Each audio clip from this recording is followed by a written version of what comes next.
初九这一天是玉皇大帝的生日，也就是我们台湾人最重视的天公生。玉皇大帝到底有多大？在天地人这三界里面，他是最高的至圣。不管你是信佛修道的凡人，还是管风雨雷电的龙王，管富贵荣辱的文武财神，全都在他老人家的调控之下。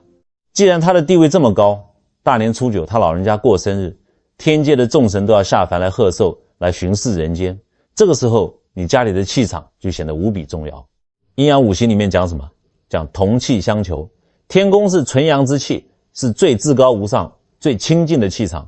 你想要求福，家里的气场就必须干干净净清清爽爽，只有这样才能跟天宫的阳气接轨。懂我的意思吗？可是现在很多人啊，简直是胡闹，不知忌讳，乱搞一通，把家里的气场搞得污秽不堪。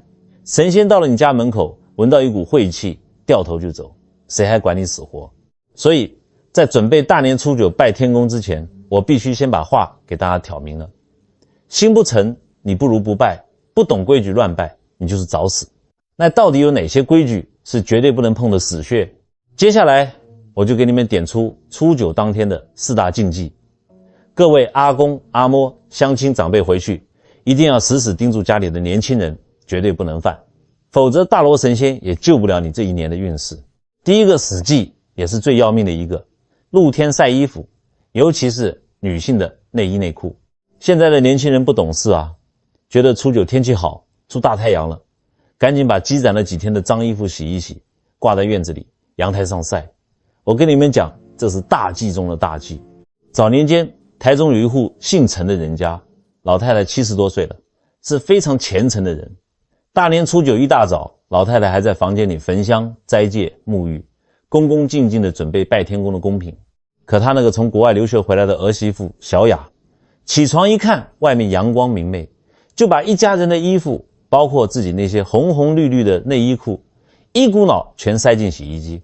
洗完之后就全晾在了院子正中央的晾衣架上，风一吹，衣服像旗子一样在那飘。陈老太太端着果盘出来一看，差点没气晕过去，手里的拐杖直跺地。哎呦喂，我的小祖宗啊，今天天公生，你怎么能把这些贴身衣物晾在外面啊？这叫亵渎神明，快收起来。这媳妇小雅根本不以为然，翻了个白眼说，妈，都什么年代了，您还迷信这些？紫外线杀菌懂不懂？衣服不晒怎么干？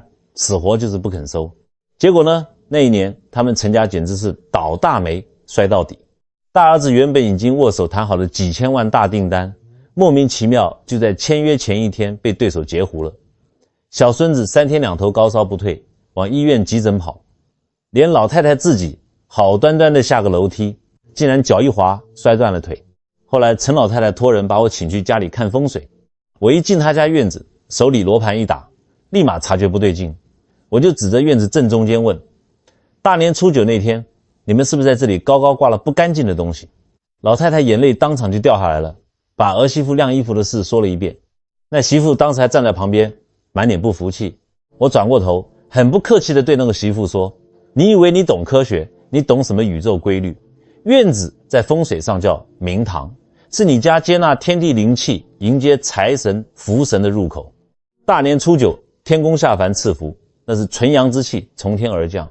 女人的内衣裤包含着人体的浊气和阴气，你把它高高悬挂在明堂正中，风一吹，晦气冲天。神明从天上看下来，这就好比什么？好比你满心欢喜请贵客来家里吃饭，你却把一块用过的擦脚布直挺挺地挂在餐桌正上方。神明一看，觉得你这家毫无敬畏之心，晦气挡道。老天爷本来拿着福袋要进门，直接捂着鼻子掉头就走，把福分送给隔壁家了。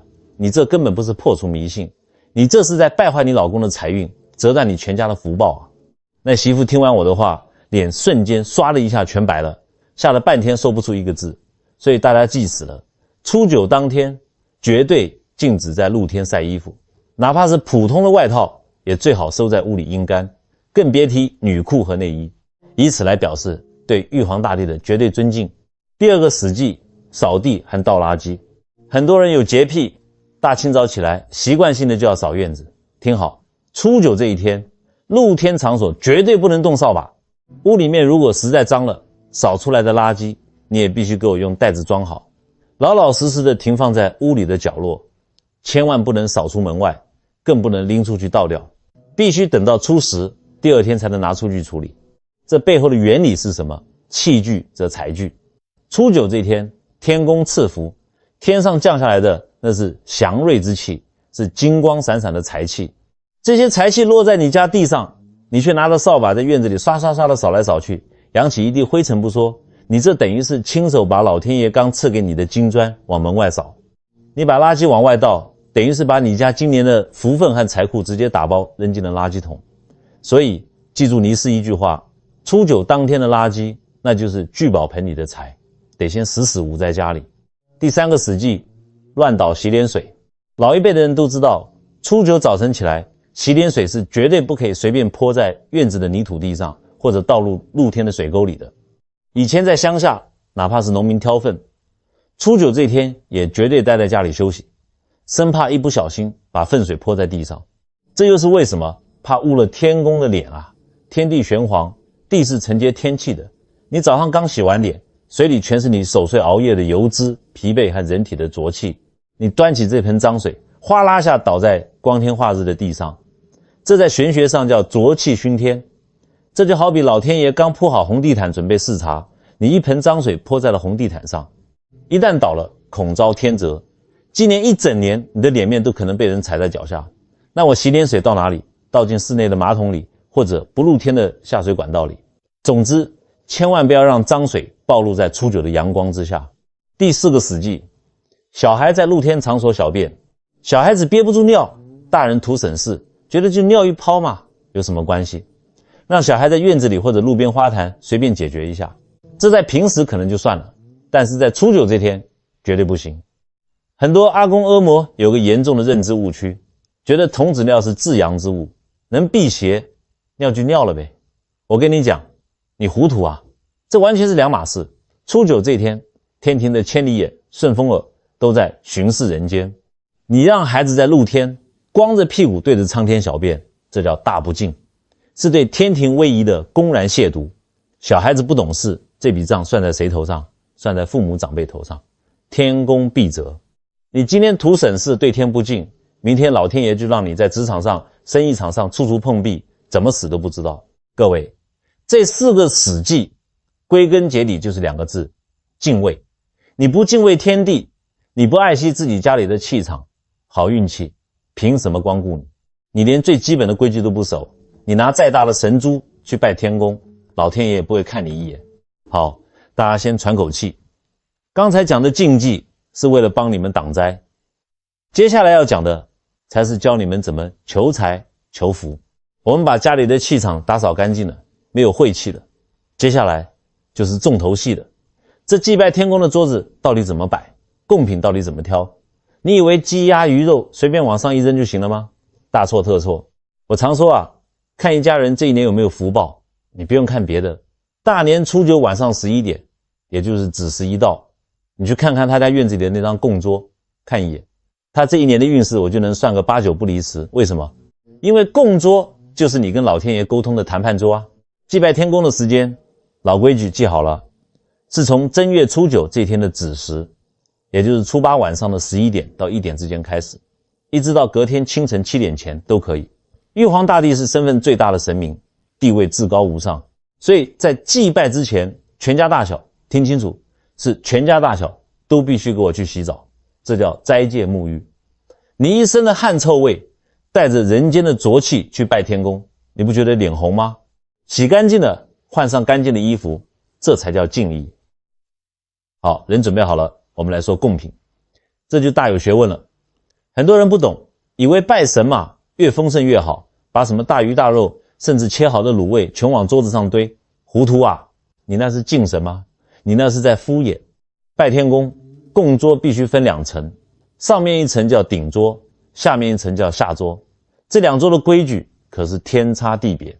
顶桌是专门敬奉玉皇大帝的，我前面讲过，天公是纯阳之气，是至高无上的清净，所以顶桌上面绝对不能见血，不能见荤，必须以清素斋品为主。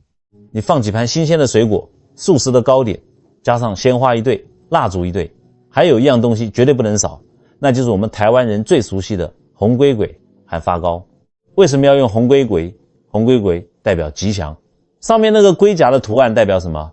长寿啊，这说明天公有保佑万物生生不息的德行，这种恩德是长长久久的。你把红龟簋摆上去，就是告诉老天爷，我懂您的天地生生不息之德，我感恩您。那有人问了，尼斯啊，那我准备的鸡鸭鱼肉放哪里？放下桌。下桌摆的是五牲荤食。什么是五牲？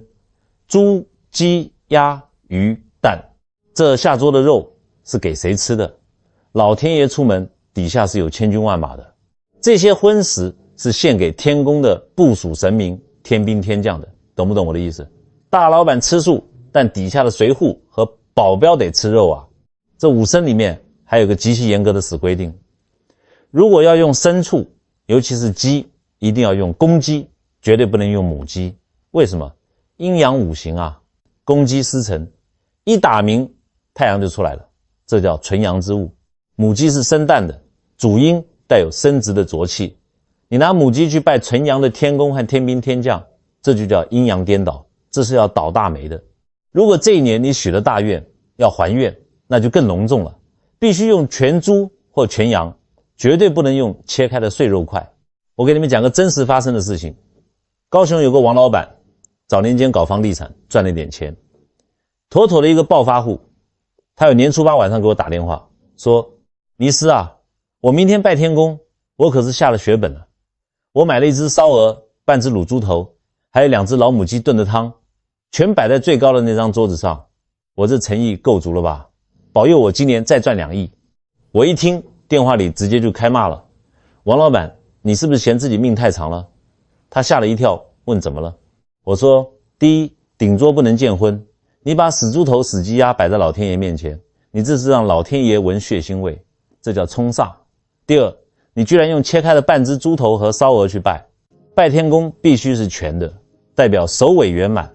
你弄个残缺不全的尸块去拜，你是在诅咒你自己家破人亡吗？第三，你还用老母鸡，阴气冲天，你这不是在求福，你这是在给天界众神下毒。那王老板听完冷汗直冒，连夜叫人把供桌撤了，老老实实去买素果、鲜花和红龟簋，下桌重新准备全公鸡和全鱼。后来他跟我说，那天晚上要不是我拦着，他那一年的运势恐怕全败在那张供桌上了。所以各位，规矩就是规矩，天道有常，不容你胡来。等贡品都摆正了，时间一到，怎么拜？这也是由长幼尊卑的，由家里的长辈、老父亲或者老母亲带头，先上香，行3跪9叩的大礼，这可不能含糊。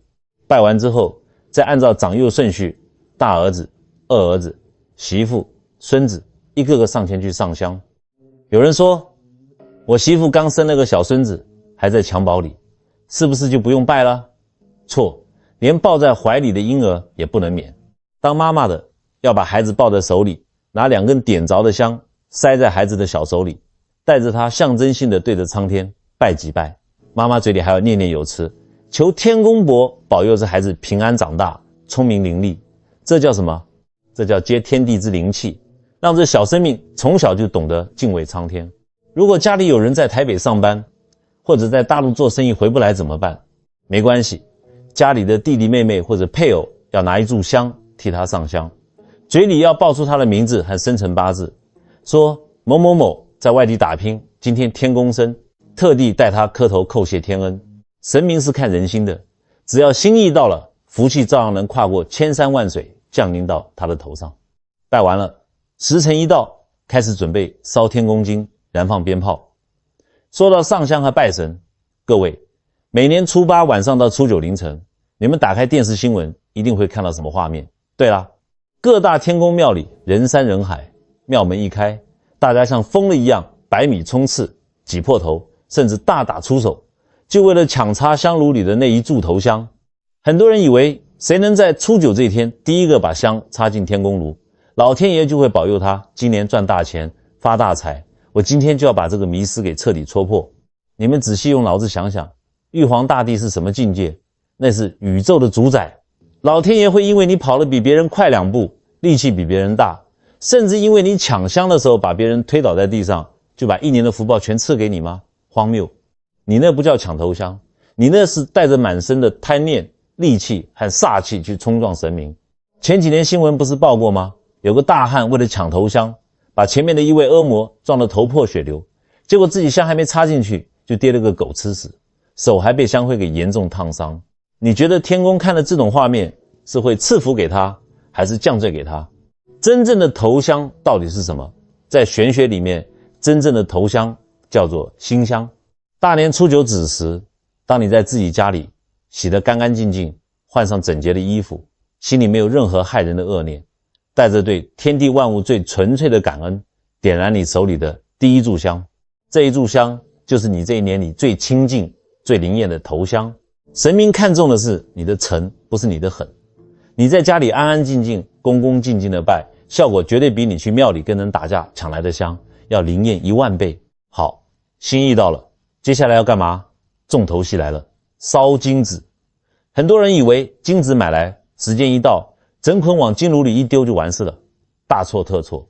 这里面的美角简直太多了。你一步做错，你烧了这些金山银山，到了天界全都是一堆没用的废纸。首先，拜天公的金子是绝对不能马虎的，不能拿拜好兄弟的银子，也不能拿普通的土地公金，必须是最大规格的大百寿金或者专用的天公金，上面印着极乐世界的图案，还贴着大块的真金箔。接下来是核心，你们烧金子的时候是怎么放进炉子里的？是不是整叠直接扔进去，或者随便揉成一团塞进去？我跟你讲，这叫大不敬。天界是有天界金融规矩的，金子在烧之前，你必须一张一张或者2、3张一叠，从中间稍微对折一下，但不能把折痕压死，要让金子保持一个微微张开的弧度，像一朵半开的莲花一样，然后再放进金炉里。这在风水上代表什么？第一，对折代表翻倍，你烧1张到了天上就翻倍成2张的福报。第二，微微张开，代表花开富贵，财源广进，火气一进去烧得旺，代表你今年的运势旺盛，气场通透。你如果整叠死死的压着扔进去，火都烧不透，一直冒黑烟，这就叫闷财。你今年一整年的财运都会被闷死，处处遇小人，施展不开。还有一点，也是最容易踩雷的死忌，金子绝对不能掉在地上被脚踩到。去年初9，有个做工程的老板请了一整台发财车的金子来拜天公，阵仗大得很。结果搬的时候没注意，几叠天公金掉在了地上，他身边的小包商没长眼，一脚就踩了上去，留下一个黑黑的鞋印。那老板图省事，捡起来拍了拍灰，直接就跟着其他金子一起扔进火炉里烧了。结果你们猜怎么着？那火炉里突然刮起一阵邪风，把那叠带着鞋印的金子从火里硬生生的给卷了出来，飞得满院子都是，怎么烧都烧不掉。那一年，这个老板的工程不仅出了大事故，资金链还断了，差点去坐牢。为什么？因为金子是献给天公和天兵天将的贺礼，你把印着脚印、沾着人间地气和脚臭味的脏东西当礼物送给老天爷，这是公然挑衅，是对天庭的极度侮辱。老天爷连收都不愿意收，直接给你退货。所以各位烧金子的时候一定要恭敬，如果真的不小心掉在地上，弄脏了，踩到了，听我的，马上挑出来，单独放在一边，绝对不能烧给天公，更不能跟干净的金子混在一起。事后你可以在心里默念忏悔，把它当普通废纸处理掉就好。烧金子的时候，长辈要带着晚辈一起，看着火光熊熊燃起，大家要在心里默默祈福，火越旺，代表天公收得越开心。等金子全部化为灰烬，再用双手合十，对着天公炉拜3拜，这整个拜天公的仪式才算是真正功德圆满。但这只是我们人求天的仪式，老天爷真的会因为你做对了这些就有求必应吗？接下来我要讲的这个故事是真正能救命的天机，你们一定得听仔细了。刚才讲了摆供桌的规矩，这时候肯定有长辈犯愁了，这都要花不少钱啊。我现在退休金不多，或者说我今年刚好生意失败，饭都吃不饱，买不起这些好贡品，老天爷是不是就嫌贫爱富，不保佑我了？糊涂，你把老天爷当成什么了？当成贪官污吏了吗？我今天在这里要把风水玄学里最高级、最核心的一个天机告诉你们：万法皆空，因果不空，公平有价，人心无价。老天爷在天上，他手里拿的那把秤，称的不是你桌上的猪头有多重，称的是你胸膛里那颗心有多沉。你们老一辈的人可能听过一个红面水饺的故事，今天我再给大家好好盘一盘这个理。从前啊，有个村子住着一户人家，男主人叫阿福。阿福穷到什么地步？住的茅草屋，晴天从屋顶能看到太阳，雨天屋里要打伞。但是这阿福是个远近闻名的大好人啊，穷得叮当响，兜里哪怕只有一块铜板，看到路边的街友，他都要掰半块给人家买馒头。平时村里修桥补路，他没钱捐，他就出把子力气去搬石头。到了初九拜天公，别人家大鱼大肉，他就算借钱也要买点素果香烛，规规矩矩的在院子里磕头。可是呢，奇怪的事情发生了，这阿福心眼这么好，日子却越过越惨。种地碰到老鼠啃烂地瓜，做点小买卖，卖什么亏什么。老话讲得好，养猪猪死，养羊羊瘟，喝口凉水都塞牙缝。很多人看到这里就会骂，你看好人没好报吧，做善事有什么用，风水都是骗人的。我告诉你，如果你这么想，你的悟性就太低了。孟子说，天将降大任于斯人也，必先苦其心志。老天爷如果要赐给你大福报，他一定会先降下磨难，看看你这颗善良的心在最苦最难的时候会不会变质。如果一受挫折你就骂天骂地，那你不配接这个福报。不知不觉到了年底，有道是别人吃肉我们不眼红，大年30晚上了，家家户户都在包白面饺子煮肉汤。阿福的媳妇在灶咖前急得直哭，抹着眼泪说，当家的明天初一，接着就是初9天公生，我家连一把白面都找不出来了，拿什么包饺子敬神啊，这日子还怎么过啊。阿福看着几个饿得皮包骨头的孩子，叹了口气，走到破缸里刮出了最后一点点粗糙的红面。他拍拍老婆的肩膀说，媳妇别哭，我没做过亏心事，哪怕是用这红面做水饺，只要心诚，老天爷不会怪罪的。于是两口子合着眼泪，用红面包了几个素馅的水饺。到了祭拜的时辰，院子里的香烛点燃了，阿福恭恭敬敬地端着2碗红面水饺放在供桌上，然后转身回厨房去端第3碗。就在他转身的这短短几十秒里，不可思议的事情发生了。等他端着第3碗出来的时候，供桌上的那2碗红面水饺竟然凭空消失了，碗底比脸还干净。他赶紧跑回屋里喊老婆，媳妇不好了，水饺没了。老婆跑出来一看，两人转个身的功夫，连最后那一碗也被人端走了。这要是换作现在的很多年轻人，脾气暴躁的，马上就要跳脚破口大骂了，哪个杀千刀的偷了我的贡品，连穷人的饭都偷，不得好死啊，对不对？但是阿福和媳妇怎么做的？你们听好了，这才是真正的大智慧、大风水。阿福拉着媳妇扑通一声就跪在了供桌前，对着茫茫夜空磕头如捣蒜，眼泪哗哗的往下流。他不仅没骂，他嘴里还大喊着，谢谢老天爷眷顾，谢谢神仙眷顾啊，天公伯啊，您没有嫌弃阿福家里穷，您没有嫌弃这粗糙的红面水饺，您亲自降临把水饺收走了，阿福感恩您啊，求您保佑我全家平平安安，我不求发大财，只求一家人健健康康就行了。各位听到了没有？这就是格局，这就是心境。其实啊，那3碗水饺是谁吃的？根本不是神仙下凡，是2个饿疯了的街友趁着夜色摸进院子恶作剧，几口就给吞了。但是你以为这是巧合吗？我告诉你，在玄学里，这就叫天人交战的考验。那2个街友就是天公派下来的考核官，老天爷在天上看着呢。阿福啊阿福，你穷成这样，我把你的贡品拿走，你起不起嗔恨心？结果阿福非但没有怨恨，反而升起了极大的感恩心。他这一个磕头，这一句感恩，直接把天地间最纯正的阳气、最强大的福报磁场全部吸引到了他的身上。过了年，神奇的事情真的发生了。阿福救了一个路人，竟然是个在外地做大生意的大老板，回来报恩，给了阿福一笔本钱。阿福这人实在，做买卖童叟无欺，结果时来运转，做什么赚什么，1年之间发了大财，成了当地的大善人。后来一传十，十传百，当地的民众都知道了红面水饺能通天神的故事。大家过年拜天公，也学着放一碗红面水饺在桌上，以此来警醒自己，做人要像阿福一样，常怀感恩，不忘初心。所以别再跟我抱怨你买不起好贡品了。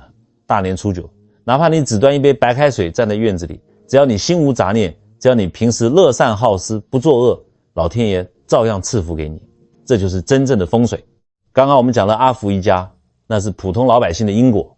接下来我要给大家讲的是一整个村庄的生死存亡。大家仔细听，看看这大年初九天公生到底有着怎样不可思议的扭转乾坤的力量。在古时候啊，战乱频发，有一次一位姓孟的大将军奉命带兵去平定某个地方的叛乱。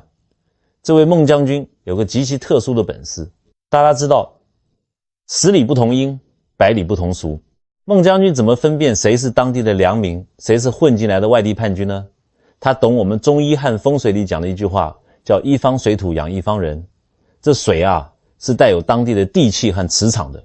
孟将军只要喝下一碗当地井里打上来的水，他的地气跟当地一接通，耳朵就能听懂当地的方言土语。这本事厉不厉害？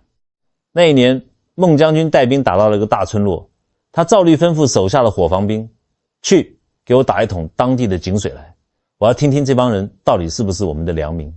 可是啊，天有不测风云，这中间出了个大乌龙。那个伙房兵偷懒，加上当时兵荒马乱的，他没去打当地的井水，而是从辎重车里倒了一碗从上一个省份外地运过来的水，端给了孟将军。孟将军毫不知情，咕咚咕咚喝了下去。喝完之后，他把抓来的几十个当地村民提审，一听他们说话，孟将军的眉头就拧成了一个疙瘩，叽里呱啦的说了什么听不懂的话。孟将军一拍桌子，勃然大怒。为什么听不懂？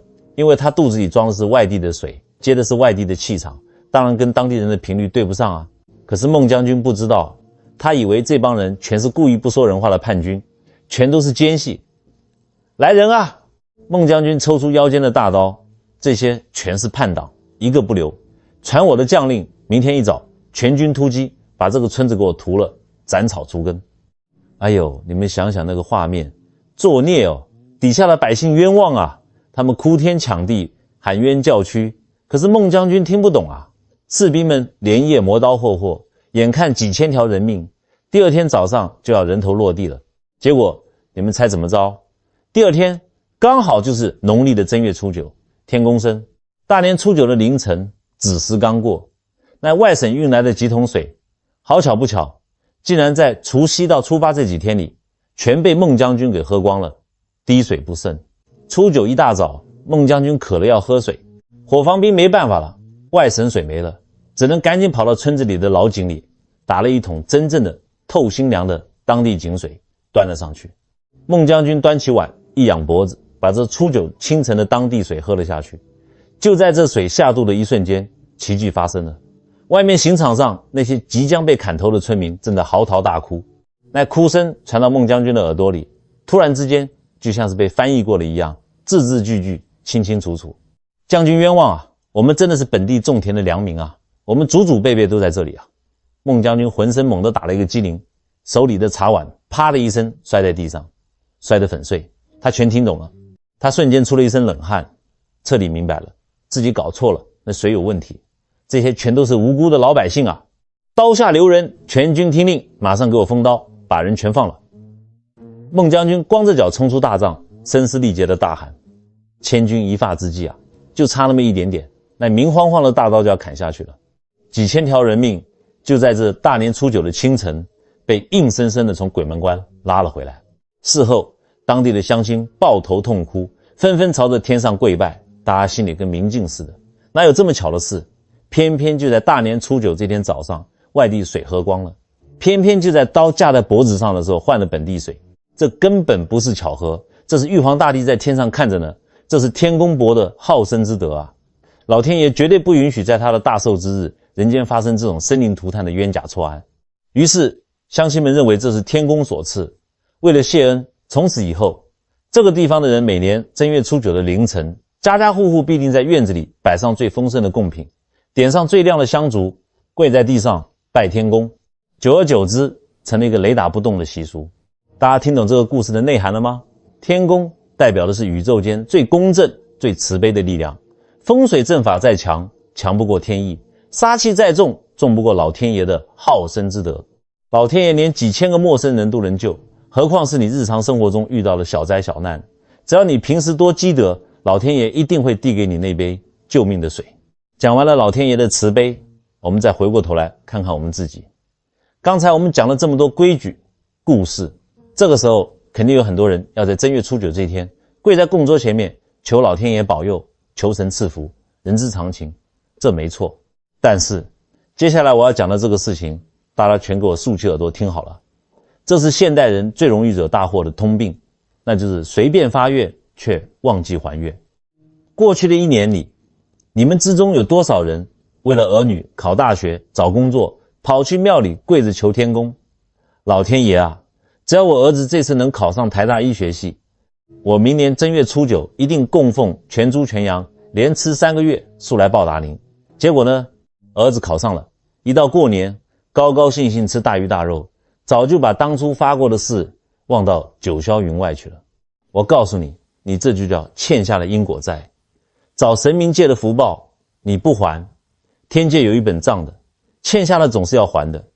今年不还，明年就从你的健康、你的财运里加倍扣除。早年间，台南有个做水产批发的李老板跑来找我求救，他大儿子刚考上公务员，突然得了怪病，高烧不退。我拿出罗盘排了一下流年，死死盯着他问：老李，你那年过年是不是在天公庙许过什么大愿？老李脸都白了。哎呀，那次初九，我说只要儿子能考上，我一定买200斤的全猪，再捐10万块香油钱。结果儿子考上后，我觉得10万块有点心疼，就随便买了2篮水果敷衍过去了。我一拍桌子骂：你糊涂透顶，你拿老天爷当提款机啊！你那儿子本来福报不够，是你用全猪的发愿提前透支了天地的灵气帮他过关，现在你赖账，老天爷只能把福报收回来，这就是因果债砸在头上。老李吓得浑身发抖，我让他马上滚回去准备全猪和香油钱。大年初九子时一跪在天公面前重重磕头忏悔。后来老李照做了，第二天早上他儿子的烧奇迹般的退了。所以听我一句劝，还愿是效果最好也是最不可缺少的仪式。你在哪座庙许的愿，就要回哪座庙还。大年初九这天向天公禀报还愿，传说是效果最好的。好，子时一到，这因果债也还了。这时候还有一件极其重要的事情，那就是安太岁。如果你腿脚不方便去庙里，我教你一个不用花1分钱在家里就能安太岁的秘法。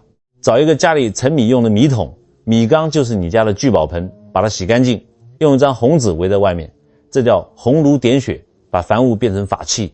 然后用毛笔在红纸上端端正正地写上5个大字：太岁星君到此。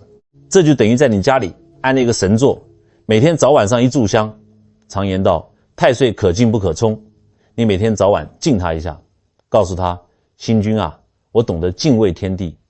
他感受到了你的善意，不仅不会找麻烦，还会变成护法神，保你平平安安。好了，今天这堂课讲了这么多，怕大家记不住，我最后再帮大家划个重点，最好在心里跟着我默念一次。第一，大年初九天公生，露天绝对不准晒内衣裤，那是晦气冲天。第二，初九露天不准扫地，垃圾先捂在家里，洗脸水倒马桶不能往院子泼，污了天公脸。第三，顶桌拜天公必须纯素，要有红龟鬼。下桌拜天兵，天将用5牲，绝对不能用母鸡，要用公鸡。第四，去年许的愿，今年砸锅卖铁也要还。第五，正月初九别忘了在米缸上贴太岁。星君到此，在家自己安太岁，保佑全年平安。最后，我邀请大家在留言区里留下你的祈福善言，一起来做一个聚气的动作。哪怕只写一句愿家人平安健康，哪怕只留一句感恩天公赐福，你们千万不要小看这个动作。当你打下这些祝福语的时候，你的心里升起的是一念善心。我们这里有成千上万个观众，当几万句善言、几万个纯阳的祝福全都汇聚在我们这个影片的留言区时，这里就会形成一个极其强大的金光闪闪的正能量磁场，天界一定能感应得到。让我们一起积德行善，我们下次见。